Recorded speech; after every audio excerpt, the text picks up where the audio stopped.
डीवक classes. डीवक classes की दैनिक समसामयिकी की current affair की श्रृंखला में आपका एक बार फिर से जोरदार स्वागत है। चलो आइए, तो जो हमारी दैनिक समसामयिकी चलती है उस दैनिक समसामयिकी की हम शुरुआत करते हैं। तो ये रहा स्क्रीन पर आपका पहला प्रश्न, क्या कहता है कि प्रतिवर्ष अंतर्राष्ट्रीय अनुवाद दिवस आपका कब मनाया जाता है। तो ये कब मनाया जाता है, ये मनाया जाता है आपका 31 सितंबर को। किसके द्वारा मनाया जाता है, संयुक्त राष्ट्र संघ जिसे कहा जाता है यूएनओ के द्वारा मनाया जाता है। आपसे पूछा जाएगा कि ये स्टार्ट कब से हुआ था, तो ये स्टार्ट हुआ था 2017 से। किसकी याद में मनाया जाता है, आपसे ये पूछा जाएगा। तो वो आते हैं आपके कौन, सेंट जेरोम की याद में आपका मनाया जाता है। चलो इतना हमारा क्लियर हो जाता है। क्यों ना आज हम दिसंबर का एक अंतिम दिवस पढ़ रहे हैं, तो दिसंबर के कंप्लीट डे देख लिए जाएं, कौन कौन से दिन हमने कौन कौन से दिवस मनाया। अगर 1 से 7 सितंबर की हम बात करें तो यहाँ हमने क्या मनाया था, राष्ट्रीय पोषण सप्ताह। क्या मनाया था, राष्ट्रीय पोषण सप्ताह मनाया। इसके बाद 2 तारीख की हम बात करें कि हमने 2 तारीख को कौन सा दिवस मनाया था, तो 2 तारीख को मनाया था हमने विश्व नारियल डे। क्या मनाया था, विश्व नारियल दिवस हमने 2 तारीख को मनाया था। 5 तारीख को हम बात करें तो 5 तारीख को हमने राष्ट्रीय शिक्षक दिवस हमने मनाया था 5 तारीख को। और 8 तारीख की बात करें तो 8 तारीख को हमने मनाया था विश्व साक्षरता डे। क्या मनाया था, विश्व साक्षरता दिवस कब मनाया था, 8 तारीख को हमने मनाया था। और हम बात करें 10 तारीख को, तो 10 तारीख को हमने विश्व आत्महत्या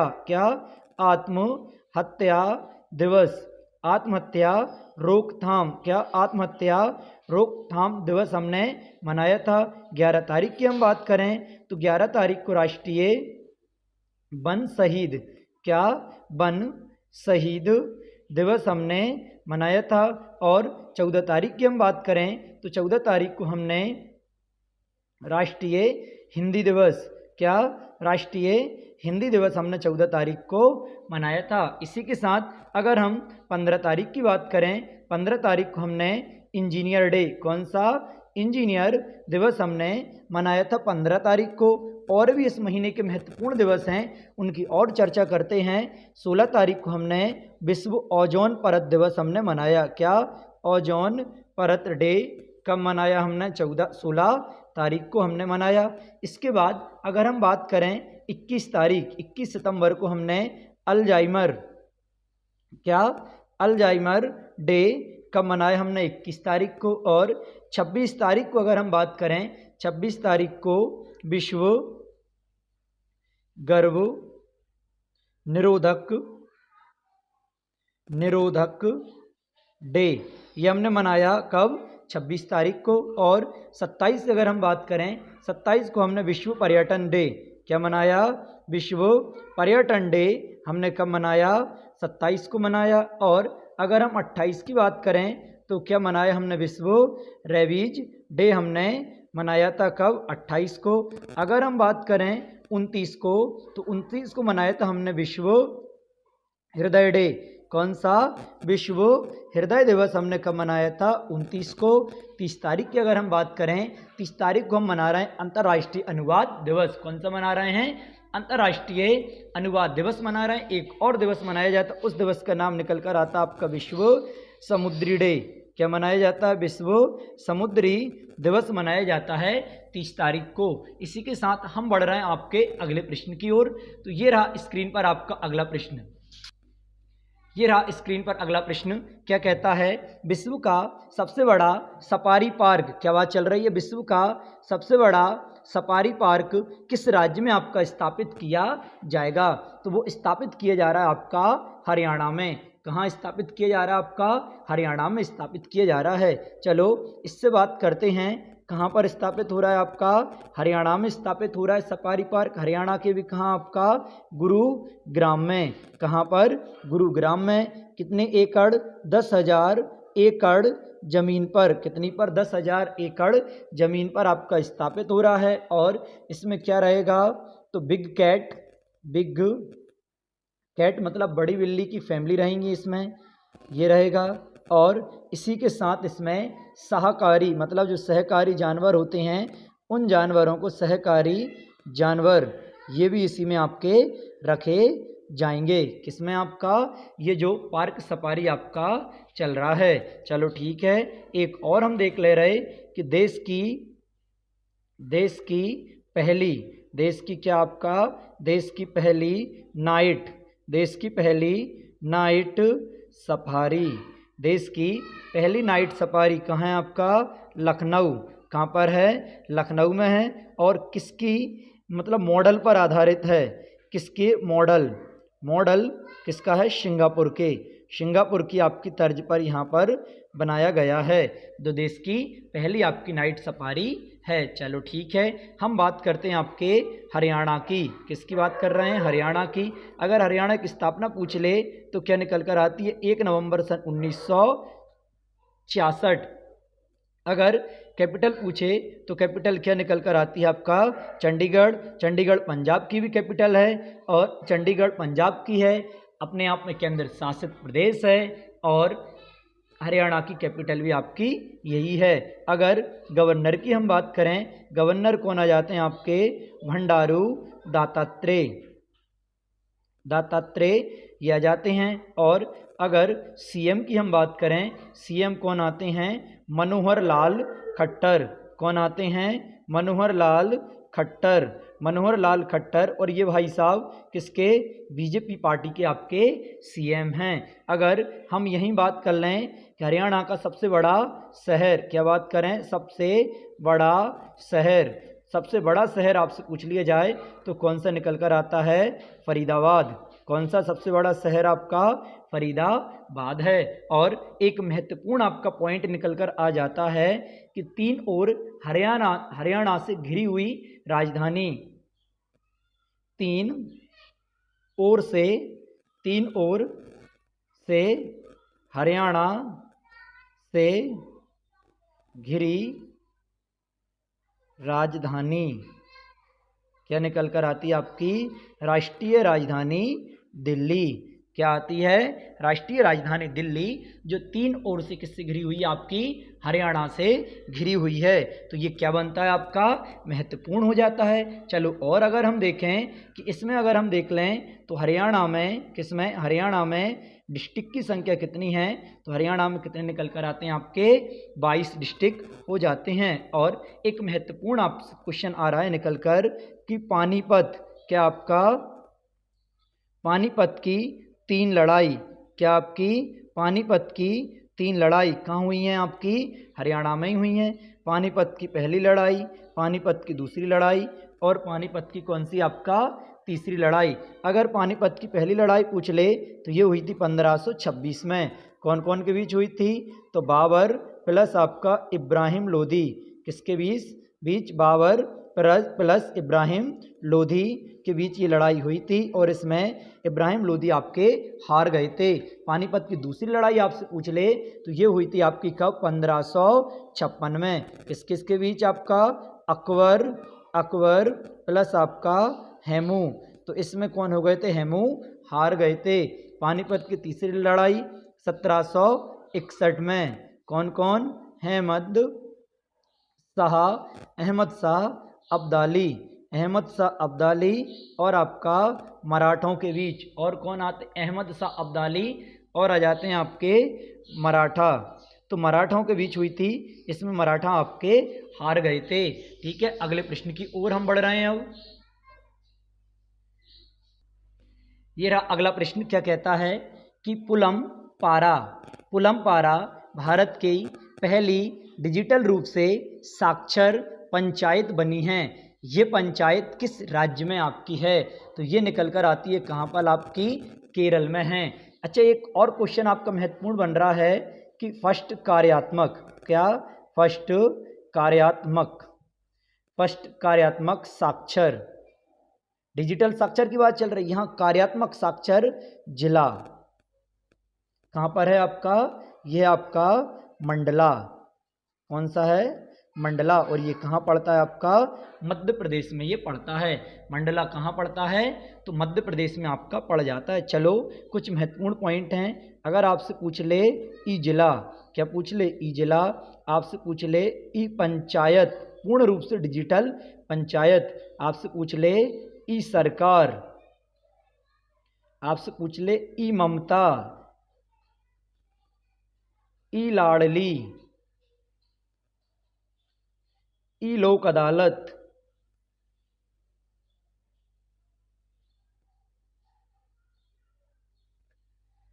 ई लोक अदालत के बाद आपसे पूछ ले ई हाई कोर्ट,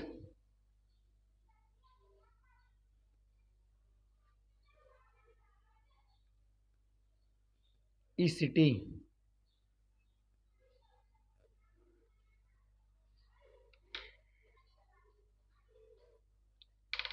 ई जिला अगर आपसे पूछ ले तो क्या निकल कर आता है? दिल्ली। क्या है? दिल्ली। दिल्ली आती है ई जिला। इसके बाद ई पंचायत उत्तर प्रदेश, ई सरकार यूएई, ई ममता झारखंड, ई लाडली मध्य प्रदेश, ई लोक अदालत छत्तीसगढ़, ई हाई कोर्ट केरल, ई हाई कोर्ट कहाँ है? केरल, ई सिटी केवड़िया, केवड़िया गुजरात। ठीक है, अगले प्रश्न की ओर बढ़ रहे हैं अब हम। यह है अगला प्रश्न, क्या कहता है कि विश्व बौद्धिक संपदा एक संस्था है जिसका नाम विश्व बौद्धिक संपदा द्वारा जारी कौन सी वैश्विक नवाचार सूचकांक 2022 में जो रिपोर्ट जारी की गई है कि उसमें भारत का स्थान कौन सा है, तो उसमें भारत का स्थान आपका निकल कर आ रहा है 40। भारत का स्थान कौन सा है आपका? 40 है। आपसे पूछा जाएगा ये रिपोर्ट आपकी पेश की गई है, इसका कौन सा संस्करण है, तो ये निकल कर आ रहा है कौन सा आपका 15वां संस्करण। आपसे पूछा जाएगा इस रिपोर्ट में पहले नंबर पर कौन सा देश आ रहा है, तो वो आ रहा है आपका स्विट्जरलैंड। ये आपका पहले नंबर पर आ रहा है निकल कर।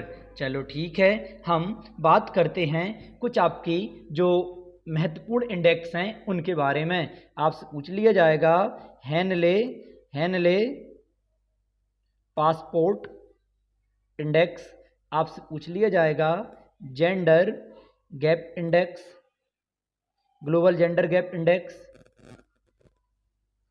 और शांति सूचकांक, पर्यावरण सूचकांक, प्रेस स्वतंत्रता सूचकांक, हैप्पीनेस इंडेक्स, भ्रष्टाचार इंडेक्स में भारत की रैंक। इसके बाद भ्रष्टाचार के बाद drugs policy index, drugs policy Asia power,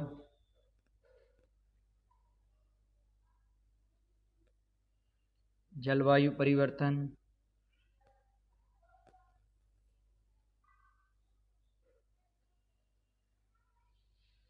hunger भुखमरी सूचकांक, और नवाचार जो आपकी लास्ट ईयर वाली जो रिप्लेस हो रही है वो वाली। ठीक है, हेनले पासपोर्ट इंडेक्स में अगर भारत के स्थान पूछे तो कौन सा निकल कर आता है? 87। जेंडर गैप इंडेक्स पूछे तो इसमें निकल कर आती है भारत की रैंक 135। शांति सूचकांक पूछे तो इसमें भी आती है 135। पर्यावरण सूचकांक आपसे पूछ ले कौन सा? पर्यावरण सूचकांक में आ जाती है 180। प्रेस स्वतंत्रता सूचकांक भारत की रैंक आती है 150। हैप्पीनेस इंडेक्स में आती है 136। भ्रष्टाचार सूचकांक में आती है 85। देन आपका ड्रग में आती है आपकी 18। एशिया पावर इंडेक्स में आती है आपकी 4। जलवायु परिवर्तन में आती है आपकी 10। हंगर इंडेक्स में आती है आपकी 111। नवाचार में पहले आती थी 46, बट इसे अब रिप्लेस करके कौन सी आ गई आपकी 40। तो ये आपकी महत्वपूर्ण इंडेक्स थी, इन्हें आप देख लेना। अब हम चल रहे हैं आपके अगले प्रश्न की ओर। ये रहा अगला प्रश्न, क्या कहता है कि हाल ही में किस राज्य सरकार ने मुख्यमंत्री, क्या बात चल रही है, हाल ही में किस राज्य सरकार ने मुख्यमंत्री डेयरी प्लस योजना का शुभारंभ किया है? तो ये कौन कर सकता है? अधिकांश योजनाओं की मशीन किसे कहा जाता है? माननीय श्री शिवराज सिंह चौहान जी को। तो उन्हीं ने आपकी इस योजना का शुभारंभ किया है। कहाँ से शुभारंभ किया है? तो सीहोर मध्य प्रदेश। कहाँ से? सीहोर मध्य प्रदेश, मामा की नगरी मध्य प्रदेश से आपकी शुरू की गई है। चलो ठीक है, क्या है इसका मतलब? किसान की आय दुगनी करना। क्या है? किसान की आय आपका दुगनी करना, ये उसका उद्देश्य इसका निकल कर आता है। और इसमें आपका क्या रहेगा? अगर कोई SC और ST कैटेगरी का व्यक्ति है तो उसे 75% का क्या दिया जाएगा? डिस्काउंट दिया जाएगा, सब्सिडी जिसे कहा जाता है। और सामान्य वर्ग का कोई व्यक्ति है तो उसे कितना आपका 50% की छूट दी जाएगी इस योजना के तहत। चलो क्यों ना आज हम मध्य प्रदेश का पूरा विवरण जानते हैं। चलो ठीक है, सर्वप्रथम आपसे पूछा जाएगा मध्य प्रदेश के बारे में, आज हम पूरा जानते हैं। आपने पढ़ा भी होगा। अगर हमें हमारा गृह स्टेट का पता नहीं है तो फिर हमें क्या पता है? ठीक है, मध्य प्रदेश की स्थापना सर्वप्रथम स्लो मोशन में चलेंगे 1 नवंबर 1956 को की गई थी। चलो ठीक है, आपको पता होना चाहिए MP दिवस, मध्य प्रदेश दिवस आपका कब मनाया जाता है? तो ये मनाया जाता 1 नवंबर। कब मनाया जाता? 1 नवंबर। आपसे पूछा जाएगा कि मध्य प्रदेश का विभाजन कब हुआ था? तो ये हुआ था 1 नवंबर सन 2000। 1 नवंबर सन 2000 मध्य प्रदेश का विभाजन आपका हुआ था। चलो ठीक है, आपसे पूछा जाएगा कि मध्य प्रदेश की भाषा, तो मध्य प्रदेश की भाषा कौन सी निकल कर आती है? आपका हिंदी। आपसे पूछा जाएगा मध्य प्रदेश का पक्षी, मध्य प्रदेश का आपसे पूछा जाएगा पशु, आपसे पूछा जाएगा मध्य प्रदेश का खेल, देन आपसे पूछा जाएगा मध्य प्रदेश का नाट्य, आपसे पूछा जाएगा मध्य प्रदेश का नृत्य। क्या पूछा जाएगा? मध्य प्रदेश का नृत्य भी आपसे पूछ सकते हैं। और आपसे पूछी जाएगी मध्य प्रदेश की क्या? फसल। और आपसे पूछा जाएगा मध्य प्रदेश का क्या? वृक्ष भी आपसे पूछ सकते हैं। और भी हम देखेंगे बहुत कुछ। आपसे पूछ सकते हैं मध्य प्रदेश का क्षेत्रफल कितना है? मध्य प्रदेश में जिले कितने हैं? जिला आपसे पूछ सकता है। मध्य प्रदेश में तहसील कितनी हैं? ये आपसे पूछ सकता है। और मध्य प्रदेश में विकास खंड क्या आपसे पूछ सकता है? विकास खंड मध्य प्रदेश में कितने हैं? मध्य प्रदेश में लोकसभा सीट्स कितनी हैं? मध्य प्रदेश में राज्यसभा सीट कितनी हैं? मध्य प्रदेश में विधानसभा सीट कितनी हैं? और मध्य प्रदेश का हाई कोर्ट कहाँ पर है? इस प्रकार के विभिन्न प्रकार के प्रश्न आपसे परीक्षा में पूछे जा सकते हैं। चलो ठीक है, अगर इनकी हमें जानकारी नहीं है तो फिर हम मध्य प्रदेश के निवासी कहलाने लायक नहीं हैं। हम मध्य प्रदेश के निवासी हैं, हमारा गृह राज्य कौन सा है? मध्य प्रदेश है, तो हम मध्य प्रदेश की जानकारी नॉर्मल होना चाहिए। चलो ठीक है, भाषा हमारी हिंदी हो गई। पक्षी की हम बात करते हैं तो पक्षी कौन सा निकल कर आता है? दूधराज। कौन सा है? दूधराज है। अगर पशु की हम बात करें तो पशु कौन सा निकल कर आता है? मध्य प्रदेश बारहसिंगा। और राष्ट्रीय खेल आपसे पूछ लिया जाए तो राष्ट्रीय खेल हो जाता है आपका मलखम्ब।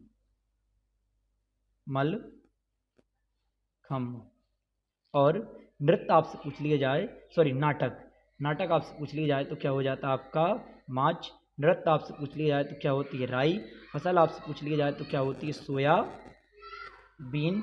और पेड़ आपसे पूछ लिया जाए तो क्या होता है? बरगद। अच्छा, एक रह गया यहाँ पर, पुष्प रह गया। पुष्प लिख लो, लिली होता है। क्या है? पुष्प लिली।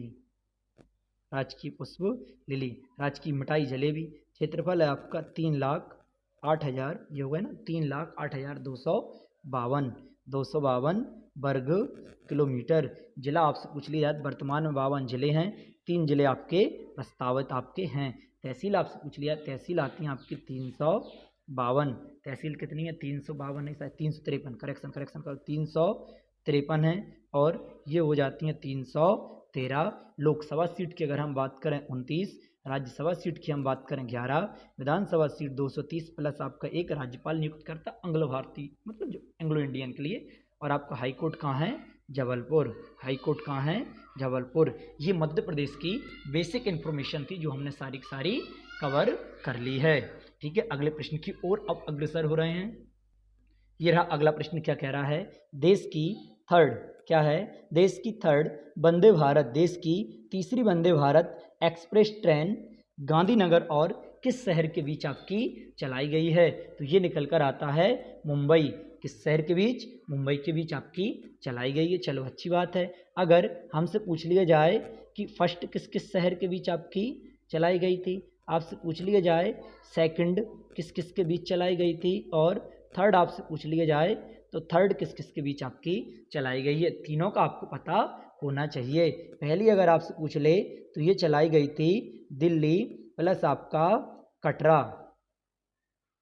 कटरा, दिल्ली प्लस कटरा। दूसरी आपसे पूछ लिया जाए तो दूसरी चलाई गई थी दिल्ली प्लस आपकी वाराणसी के बीच आपकी चलाई गई थी। तीसरी आपसे पूछ लिया जाए, तीसरी गांधी नगर, क्या? गांधीनगर प्लस आपका मुंबई के बीच, क्या? गांधीनगर और मुंबई के बीच आपकी चलाई गई थी। किसने हरी झंडी दिखाई है? तो पीएम मोदी जी ने इसे ट्रेन को हरी झंडी आपकी दिखाई हुई है। अगले प्रश्न की ओर अगर हम चलें, अगला प्रश्न देखें, तो अगले प्रश्न की ओर चलने से पहले हमें ये पता होना चाहिए कि जो वंदे भारत ट्रेन है इसे बनाया किसने है? बाई। तो बाई आती है इंटीग्रेटेड, मतलब इंटीग्रेटेड आईसीएफ आती है, वैसे आईसीएफ उसका ही नाम है, पूरा नाम integrate coach factory, integrate coach factory. ये कहाँ की? आपकी चेन्नई की है, जिसने इस ट्रेन को क्या किया? आपका डेवलप किया, इस ट्रेन को उसने बनाया है।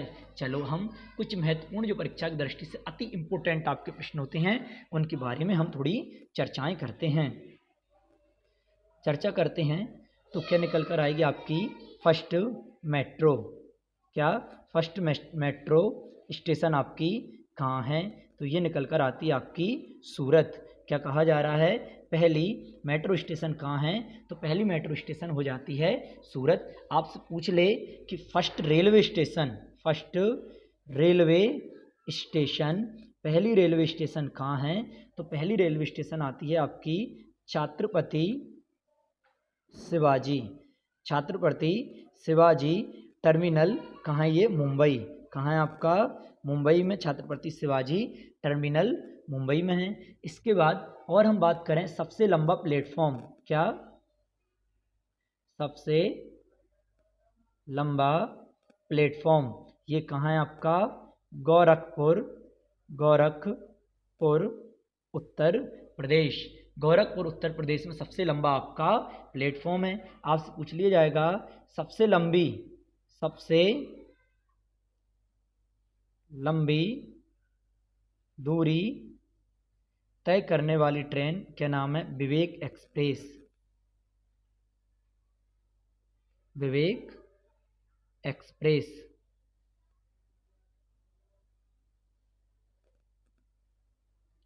जो कहाँ जाती है? आपकी डिब्रूगढ़ से कन्याकुमारी तक आपकी चलती है। सबसे लंबी सुरंग, क्या पूछ ले? सबसे लंबी सुरंग तो कौन सी आती है? T49। कौन सी है सबसे लंबी सुरंग? आपकी T49 हो जाती है। आपसे पूछेगा नवीनतम जोन, कौन से? नवीनतम जोन आपसे पूछेगा तो नवीनतम जोन कौन सा आता? विशाखापट्टनम, विशाखापट्टनम यह आ जाता है। और जोन की संख्या आपसे पूछ ले तो जोन की संख्या कितनी है? इंडिया में 18 जोन हैं। और रेल संग्रहालय आपसे पूछ ले, अब वहाँ तो आपको बनेगा नहीं, यहाँ लिखें रेल संग्रहालय, तो ये कहाँ आ जाता है? दिल्ली। कहाँ आता रेल संग्रहालय? आपका दिल्ली में स्थित है रेल संग्रहालय। और आपसे पूछेगा इसका स्लोगन, स्लोगन रेलवे का क्या है? तो स्लोगन निकल कर आता है राष्ट्र की जीवन रेखा, क्या है? राष्ट्र की जीवन रेखा, ये इसका स्लोगन हो जाता है। चलो ठीक है, अब बढ़ रहे हैं अगले प्रश्न की ओर। ये रहा अगला प्रश्न, क्या कहता है कि हाल ही में सुप्रीम कोर्ट हाल ही में सुप्रीम कोर्ट ने देश में सभी महिलाओं को, बहुत महत्वपूर्ण आपका ये प्रश्न दिया गया है और बहुत महत्वपूर्ण आपकी पीएससी यूपीएससी के पर्पज से इम्पोर्टेंट है। तो क्या कहा जा रहा है कि हाल ही में सुप्रीम कोर्ट ने देश में सभी महिलाओं को, विवाहित हो या अविवाहित हो, सभी महिलाओं को सुरक्षित और कानूनी गर्भपात, जो अबॉर्शन हम कहते हैं, कानूनी गर्भपात देखभाल, कानूनी गर्भपात और देखभाल प्राप्त करने के लिए कितने सप्ताह तक गर्भपात कराने की अनुमति दी है। देखना, पहले ये था कि पहले कंडीशन ये थी कि अगर महिला कैसी है, विवाहित है, तो वह गर्भपात कितने आपका 24 सब, मतलब जो आपका रहता है गर्भ धारण करने, गर्भ हमने धारण किया, गर्भ धारण करने के अगर 24 सप्ताह के बाद, मतलब 24 सप्ताह तक आप आपका नॉर्मल भाषा में कहा जाए बच्चा को आप गिरा सकते हो। और अगर अविवाहित महिला है, कौन सी, अविवाहित महिला है, उसका कितना था आपका 20 सप्ताह, कितना था उसका, था 20 सप्ताह, और इसका कितना था आपका 20 सप्ताह नहीं था, सॉरी 21 सप्ताह, 21 सप्ताह, कितना था 21 सप्ताह, और इसका कितना था आपका 24 सप्ताह था। लेकिन कंडीशंस ऐसी निकल कर आ रही थी, यहाँ पर अब समझने वाली है बात कि आप देखो कहीं ना कहीं उन्होंने यहाँ पर जो आपका एक एक्ट आया था, उस एक्ट में जिसे कहा जाता है गर्भपात, क्या कहा जाता है, गर्भपात अधिनियम कब आया था? ये आया था आपका, बहुत संवेदनशील न्यूज है, समझने वाली। गर्भपात 1971 में आया था, और लागू कब हुआ था? तो 1972 में आपका लागू हुआ था। चलो ठीक है, इसमें ये कहा गया था कि आर्टिकल 21, क्या कहा गया था कि आर्टिकल 21 के तहत हम यहाँ पर किसी भी व्यक्ति विशेष की निजता का अधिकार उसे है कि अगर उसने गलती से या कैसे भी गर्भधारण कर लिया है तो उसकी निजता है, उसकी निजता के अंतर्गत किसी को बताना नहीं है और वो अपना अबॉर्शन करवा सकती, गर्भपात करवा सकती है।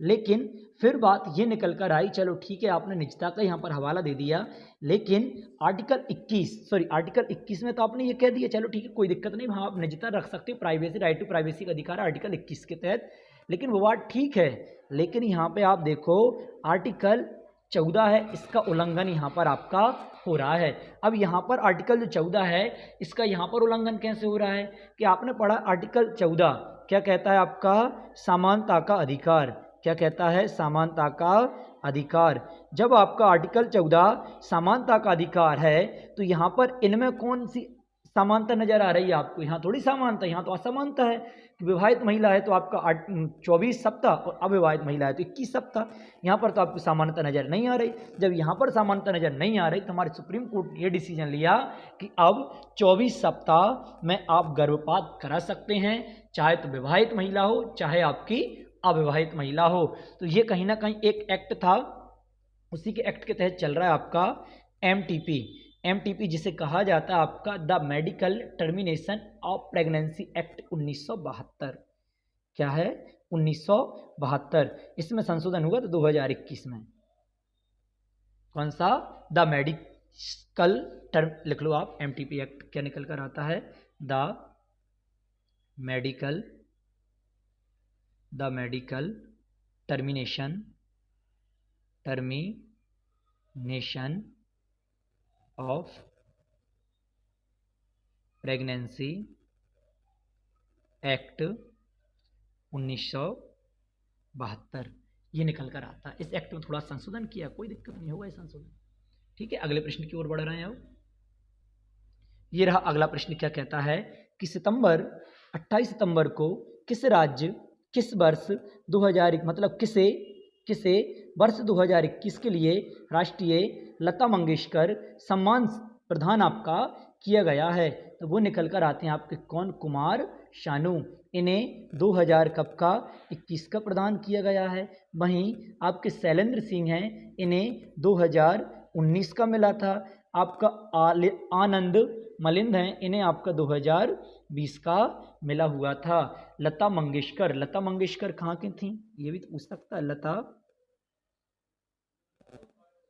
मंगेशकर कहाँ की थी? इंदौर मध्य प्रदेश, इंदौर एमपी की थी। 2001 में इन्हें कौन सा मिला था? भारत रत्न, भारत रत्न पुरस्कार दिया गया। तो आपको पता होना चाहिए कि अभी फर्स्ट, क्या फर्स्ट लता दीनानाथ मंगेशकर, दीनानाथ मंगेशकर पुरस्कार किसे दिया गया? आपका मोदी जी को दिया गया। किसे? मोदी जी को आपका दिया गया है। ठीक है, अगले प्रश्न की ओर चल रहे हैं अब हम। यह अगला प्रश्न क्या कहता है? भारत का न्यायवादी, भारत सरकार का न्यायवादी हाल ही में किसे नियुक्त किया गया है? तो वो निकल कर आते हैं आपके आर, कौन है? Are Vaikunth Ramani, are Vaikunth रमणी को नियुक्त किया गया है। ये भारत का, किसका? भारत का सबसे बड़ा, क्या?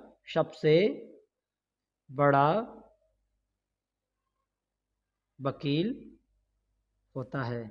ये भारत का सबसे बड़ा आपका वकील होता है। इसकी अगर नियुक्ति आपसे पूछ ले कि नियुक्ति कौन करता है, तो नियुक्ति करता है भारत का प्रेसिडेंट। आर्टिकल किसके तहत करता है? तो आर्टिकल 76 के तहत करता है। अच्छा,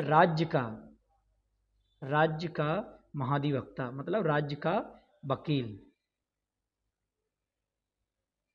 वक्ता, वो किसके तहत होता है? आर्टिकल 165 के तहत होता है। ठीक है, अब हमारी वीडियो आपको पसंद आई हो, लाइक करें, शेयर करें एंड सब्सक्राइब करना तो कतई ना भूलें। और हम चल रहे हैं हमारे क्वेश्चन ऑफ द डे की ओर। क्वेश्चन ऑफ द डे का आंसर आप कमेंट के माध्यम से देंगे और हमारा जो कमेंट के माध्यम से देंगे। और इस हमारे चैनल का PDF प्राप्त करने के लिए आप टेलीग्राम चैनल ज्वाइन करें, वहाँ हमें आपको हमारा PDF मिलेगा इस क्लास का। थैंक यू, आपका दिन मंगलमय हो।